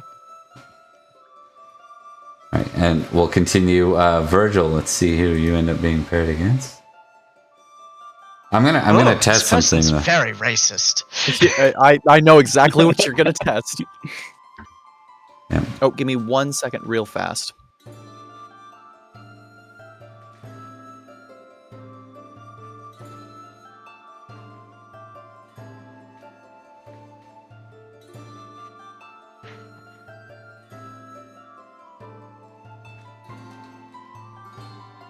Oh, you muted yourself. No, I'm not. I will be right back. I'm sorry. Okay. Minor emergency. Everything's okay, but I'll be right back. Okay. Okay. So just to make a note, this is someone from Silchester that they did in.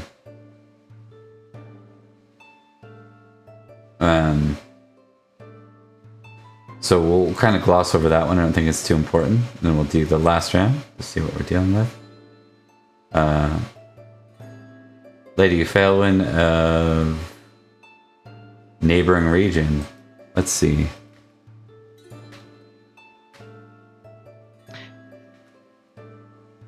Okay. Can I hold Lady Janewena upside down and see what bits of fairy lore come out? Oh, you can try something. By which I mean engage her in conversation and or bring her on in a retinue. 22 about to say. fairy is insane. It's a bit of a faux pas around these parts. And yet, the Lady Phaelwyn, who you dance with, Florence, is from Huntland, so she's been displaced, and she is a maiden and looking for a husband.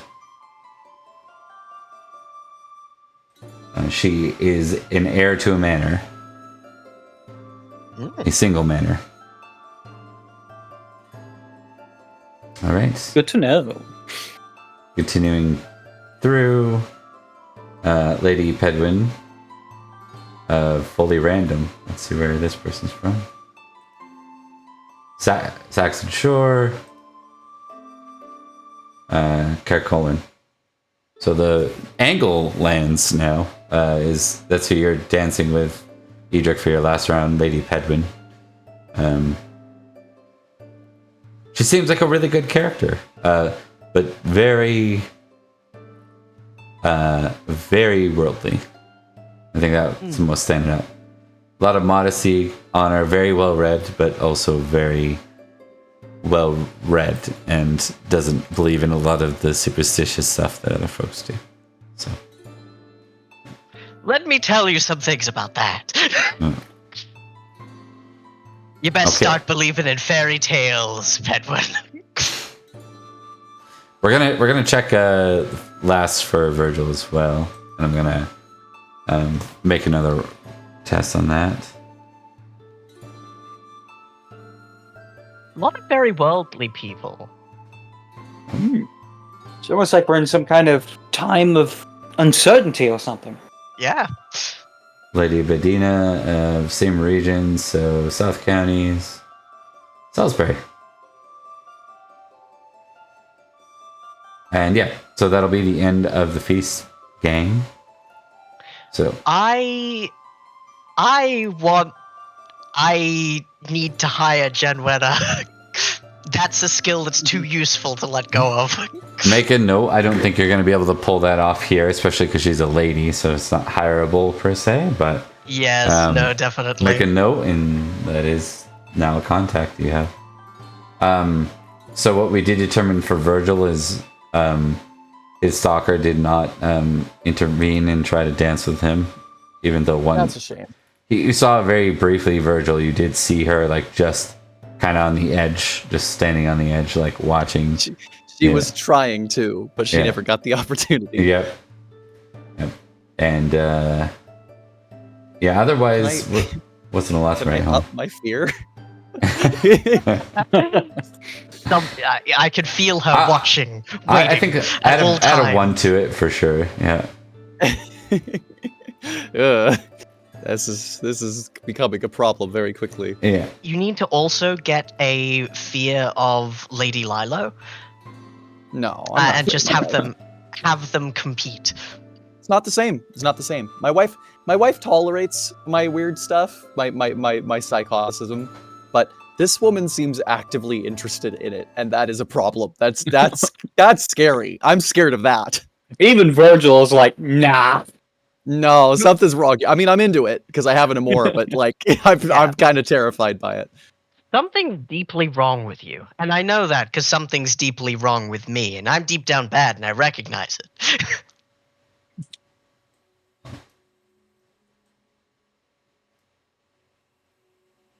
I'm just trying to get stuff maneuvered around here. Okay, so that'll end the feast for the round. At the very end of the feast, Aethling Quich CX does stand up and he proclaims his father, Quichelm, the Britwalda. He says, "Know that your lands may call themselves free, but one day they will be free under my father.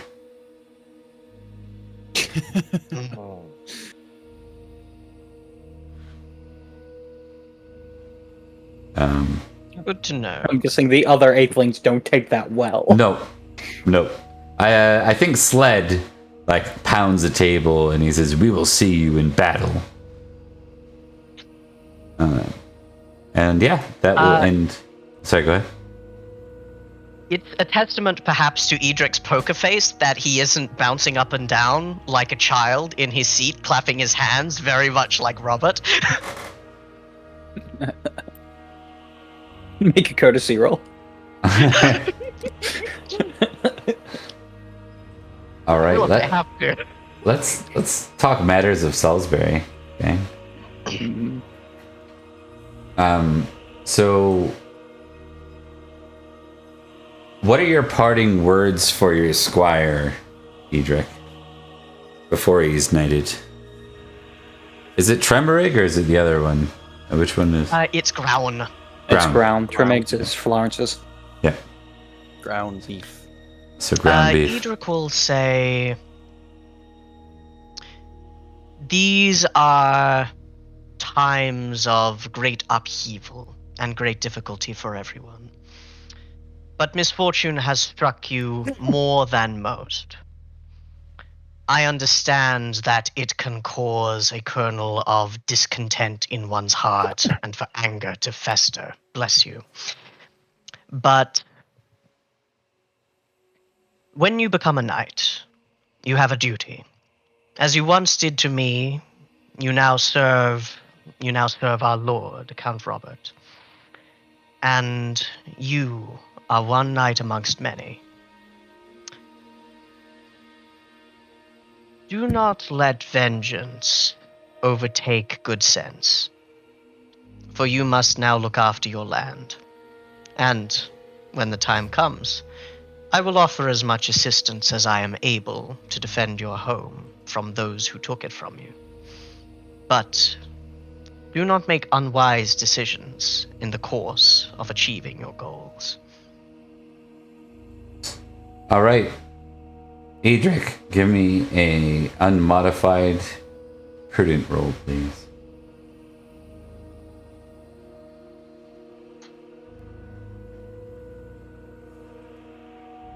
Success.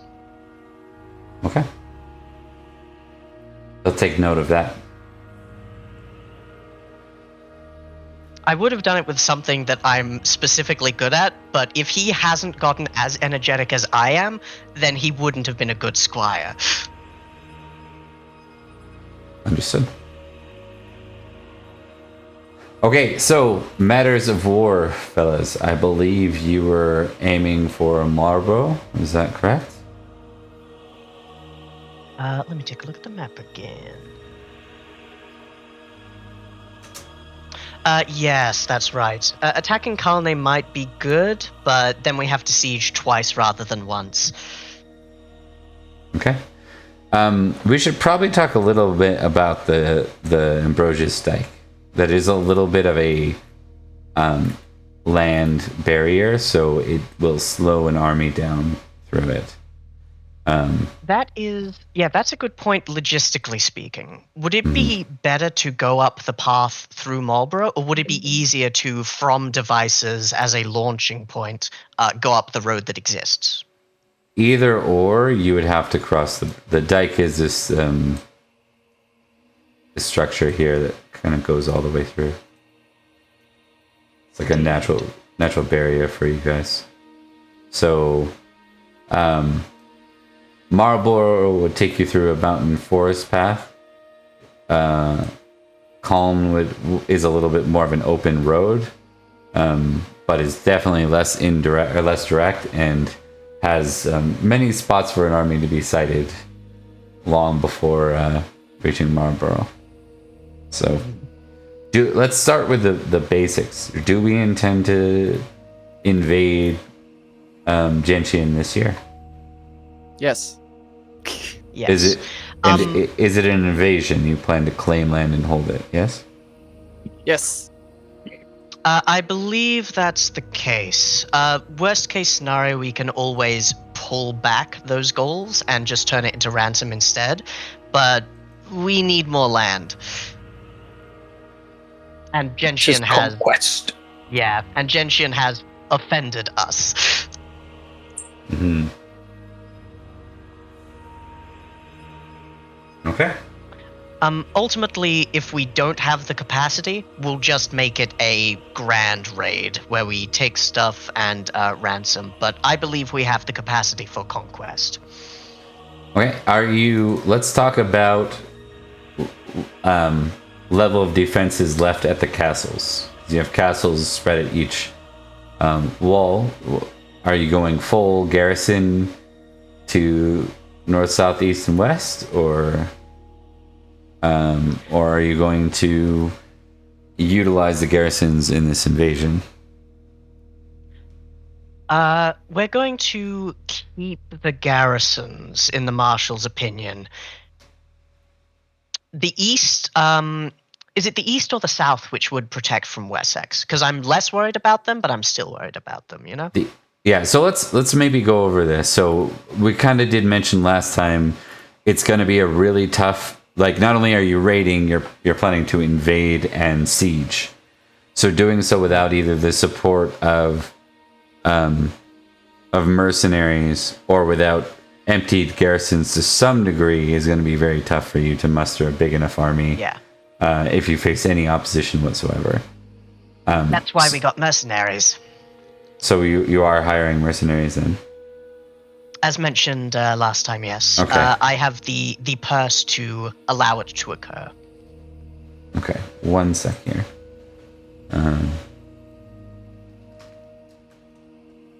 Let me tell you about that real quick. Of course. I will BRB. Give me a battle test. Let's start with that. Absolutely. It's time. Success.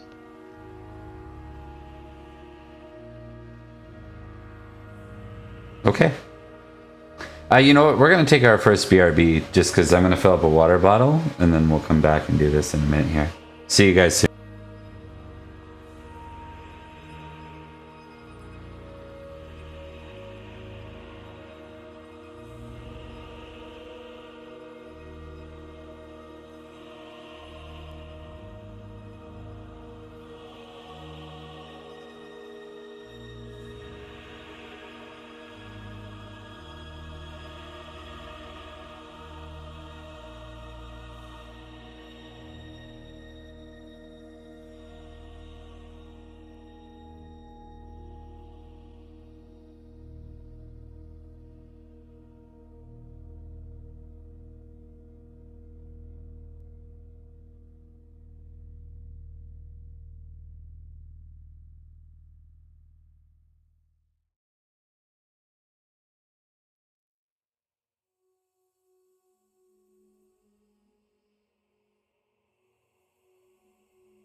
All right. We'll go. We're back. We're gonna go through a couple of things here around logistics, and then we're gonna dive in.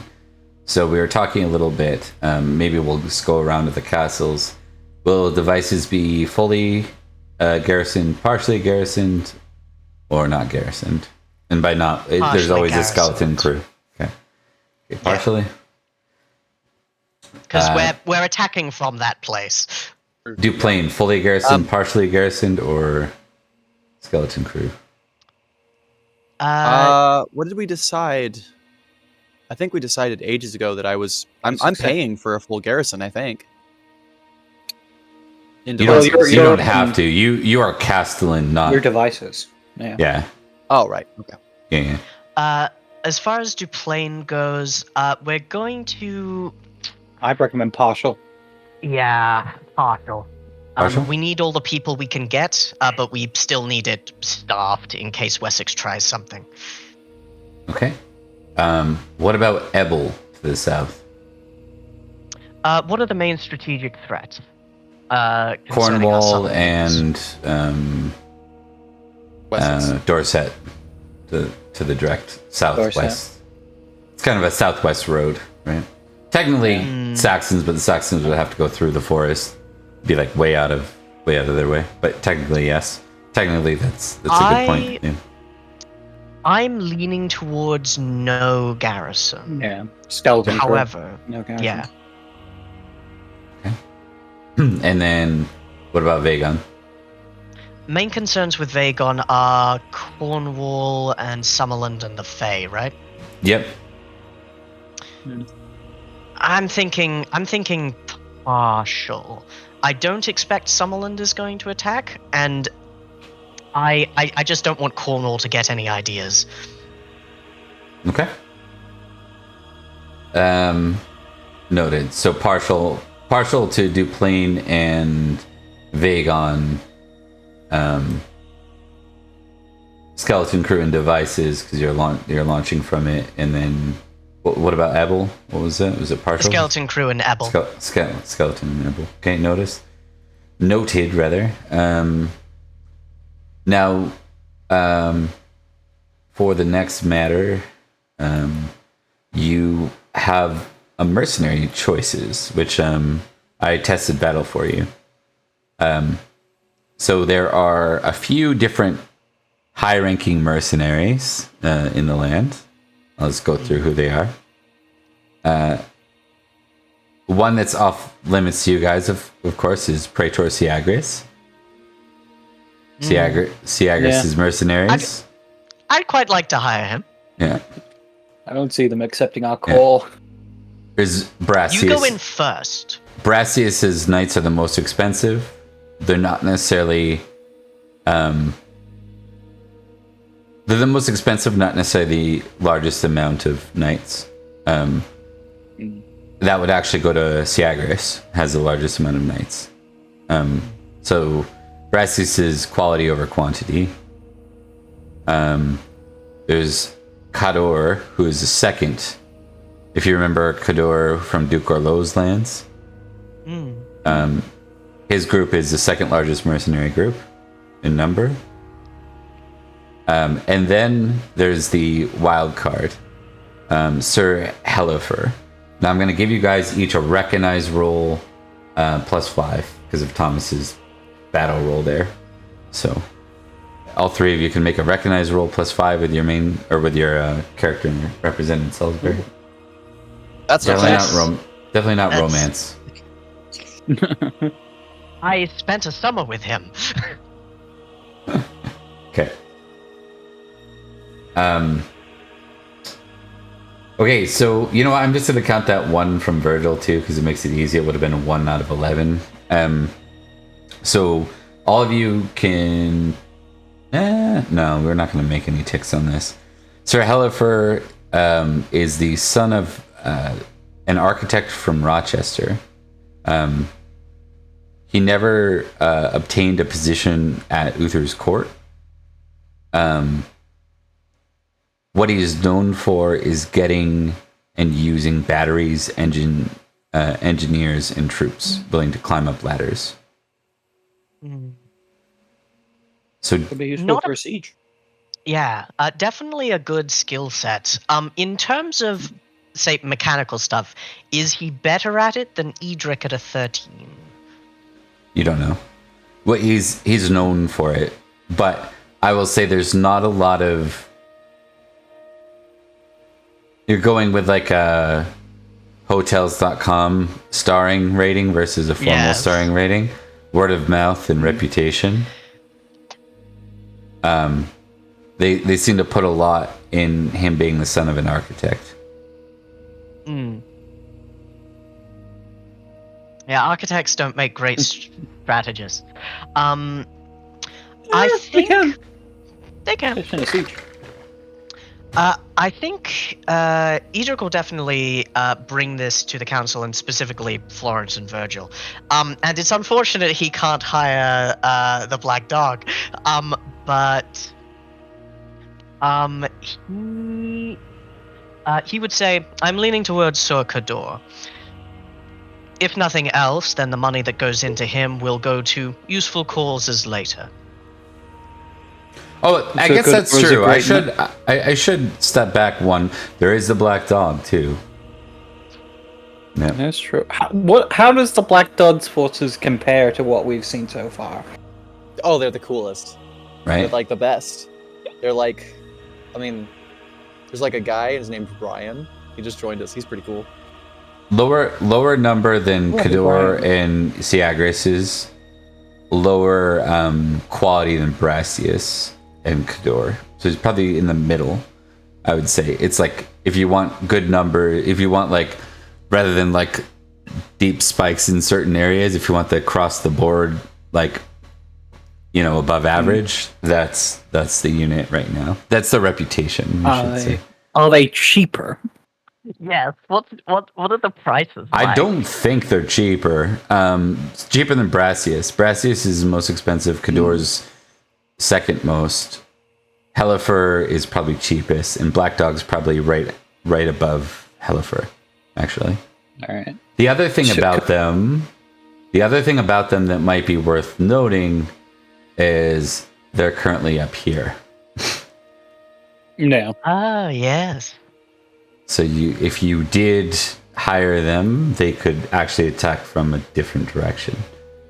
That was mostly what I was thinking of, because they're already set up in that area. That's true. Are we at the point where we can only afford one? Without going into some sort of significant debt, yes. All right. Yeah. What that might look like is the equivalent of tribute. No. You could probably squeeze in like Hellifer and the Black Dog if the Black Dog agrees, because that's the other thing about the Black Dog is they have to agree. The other thing about the Black Dog is I think they're one of the units that doesn't necessarily all need to fight together, if I understand what Liam was suggesting for them. So they're not you could potentially hire a portion of their knights to fight. Right? I think Perin himself is going up north, but they're based like close, you know. Now, when you say Perin is going up north, what does that look like? So we established you're in the ruins of Badin Hill. What does that look like? Yeah, I think the last thing that we were talking about was going to we were going to Nanteleod to do stuff up in Estergales, right? We regarding to Nanteleod. We did not establish exactly what your intentions were, only what occurred around you. So maybe we should do that. I think we left that one saying that he was packing up and heading north for it, but like, I would say Black Dog would absolutely want to leave some stuff there to be close to Salisbury, right? Yeah. So just to clarify, because I want to make sure we get an exact, the details now matter like quite a bit, and not only for this game, but for all. So you are down. Let's just move you over. Yeah, you're on the right map. What we're talking about them taking is like up here. right? This is Yeah. the Gentian area. You're around here. Yeah.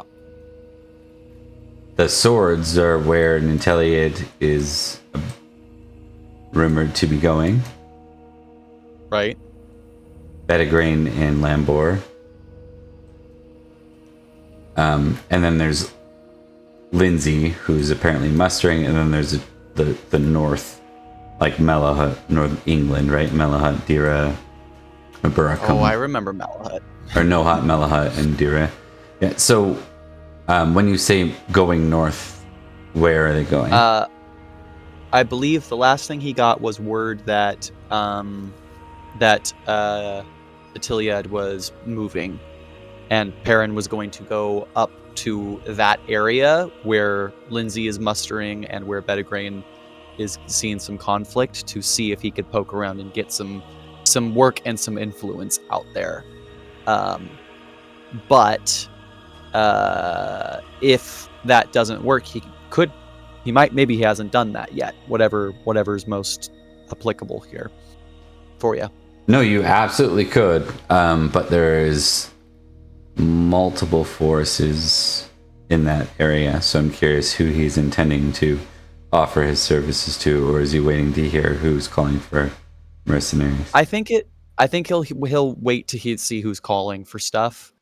I definitely think he's leaning Nanteleod, but I don't know if he's I don't think he's committed to anything. He wants to be opportunistic about it, if that makes sense.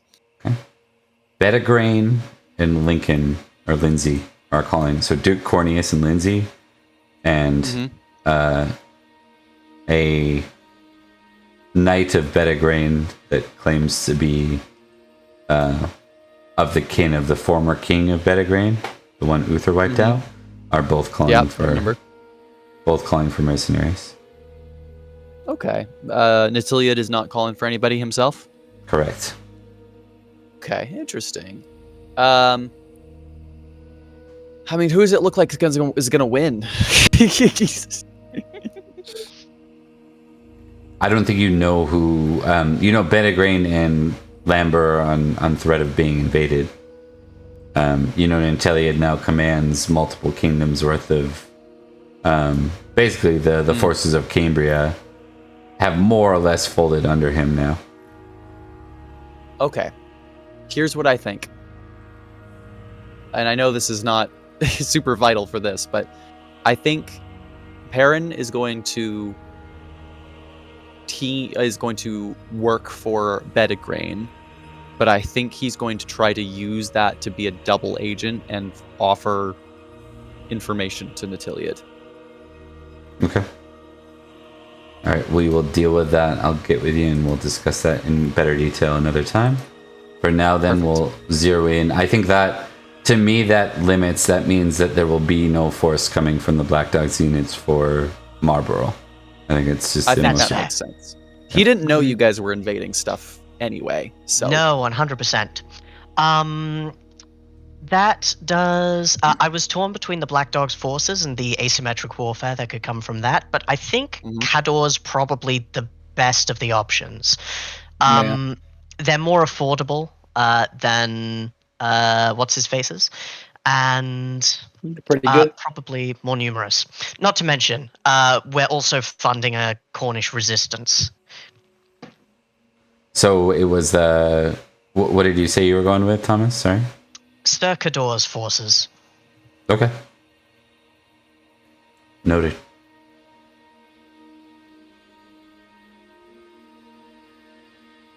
Just doing some CIA light level decision making. For sure. Okay, last decision then, I guess, as you guys muster devices. Is it up to Colne or is it through to Marlborough? My personal recommendation is going to Marlborough, if we can.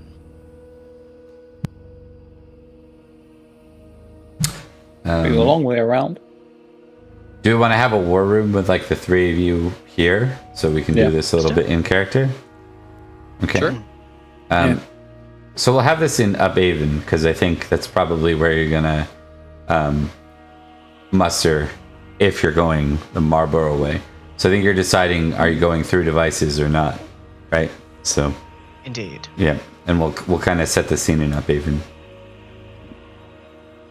I think Edrich has a fairly nice map, one indeed that you recognize from Sarum, laid out on a table, clearly having been brought here. Cartographers are worth their weight in gold, after all. And Edrich says, Sir Virgil, Sir Florence, I admit in this last stage before the actual offensive I am torn between traveling through devices and up the path through Caln, or trying to cut through the forest as best we can, straight into Marlborough.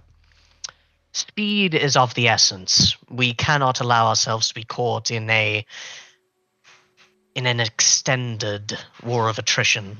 We lack the resources and we have too many enemies. But forests have been treacherous for us. I would ask your counsel. Well, you know what I think we should do. But it sounds to me like you've already made up your mind. You said it yourself, we can't fight in a straight war. So we need to be more clever than that.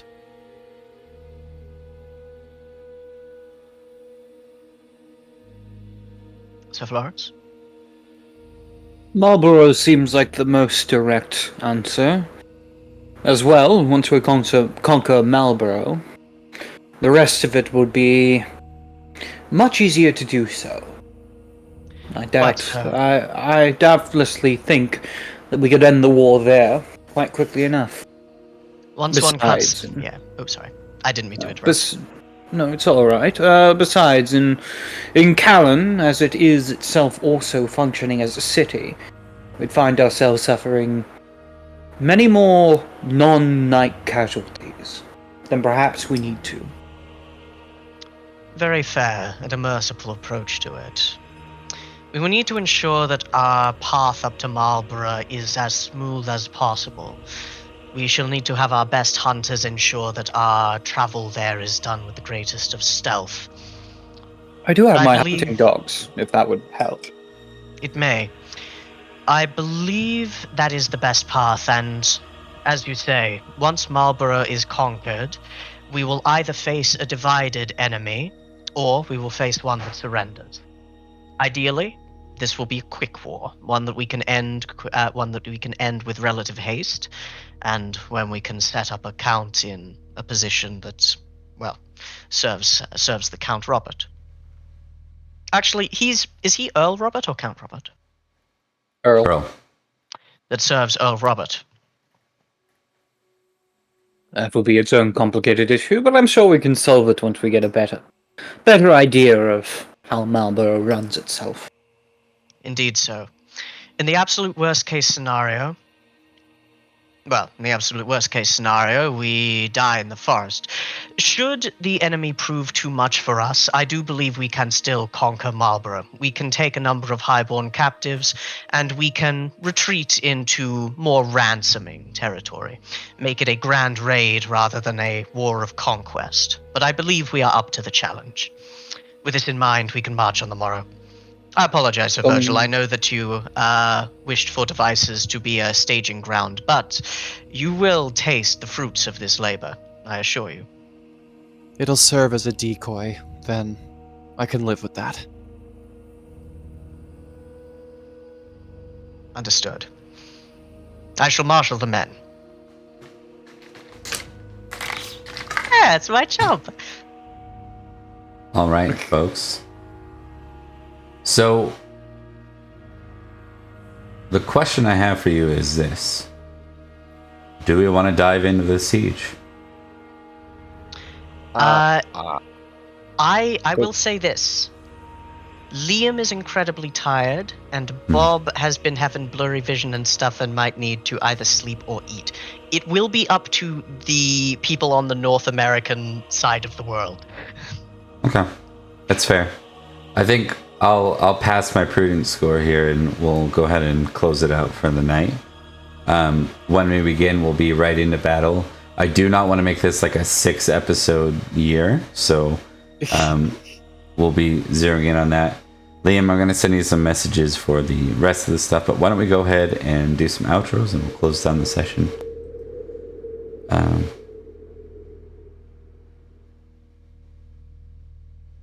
We'll go first with Thomas. Absolutely. Hello and goodbye. My name is Thomas, and I have been playing Sir Edrich of Winterbourne, Stoke. I have a new squire now, and hopefully she's competent. But she was born of truly the largest person I've ever met that I haven't then killed. So it should be good. Hopefully, the next episode will be a successful conquest, but that is me. Thank you all for watching. Thanks. Mark. Oh, I'm sorry, I didn't see you there. I was just checking out our handy-dandy Discord. By the way, did you know we have a Discord? Come check us out. Lots of fun things on there, such as notifications whenever we go live, as well as new projects we're doing every now and then, as well as memes and, of course, shitposting. So come join us for the fun. I have been Mark, aka The Cat's Meow. I am working together and will soon have more information on a Vampire the Dark Ages series I'm working on. But until then, have a good night. I've been playing Sir Florence. I bid you adieu. Awesome. And Liam. Hi everybody, I've been Liam. I played Sir Virgil, who I swear he's very threatening and scary. You wouldn't tell by the way he is acting around this woman. So, yeah, I'm very excited for a game next time. We're finally going to be back and doing war and combat, which I think it's been a little while since we've had to do that. So, gonna be a good time. Yeah, I think the last mass combat, anyways, was up here dealing with Gentian the last time for the Siege of Devices. So, yeah. All right. Yeah, so if you enjoyed tonight, this game is one part of 3 set in the same world of Arthuriana. We have Salisbury on Sundays, Summerland on Tuesdays, and we talked about King Nanteleod's Escavalon on Fridays. Come check those games out if you're interested in more. Thanks for watching tonight, and we'll see you next time. Take care. Farewell. Farewell.